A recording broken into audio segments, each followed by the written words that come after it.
sezonul 2. La primul n-am apucat să contribui, nu lăsăm versiunea de Print and Play. Și acum am luat pe toate. Acesta minunat se numește un Battle Chest.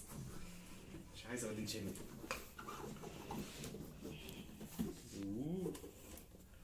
Avem aici un mic poster și în interior avem 1, 2, 3, 4, 5, 6, 7, 8. 7, 8 versiuni de jucători. Care fiecare vine în cutiuța lui. Ai frumos tabla de joc. Așa, ce mai avem pe aici? Detaliere de abilități. Macro de combat. De puncte de combat. Macro de puncte de viață. Cărțile de joc. De acțiune. Și zarurile. Avem 5 zaruri identice cu diverse valori.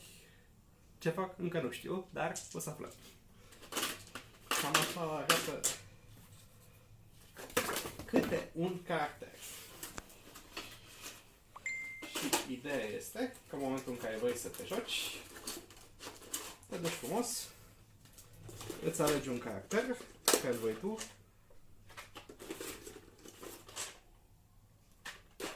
îl extragi și te joci cu el.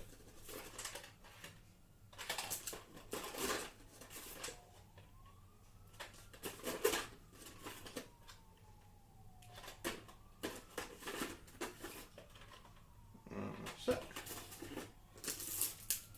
Aici sunt tokens. Avem un spațiu foarte drăguț. Cred că putem să punem rulebook, manualul, dacă vrem aici. Și am mai trimis un set de cărți, promo card. Și aici avem un pic primul număr din banda lor desenată.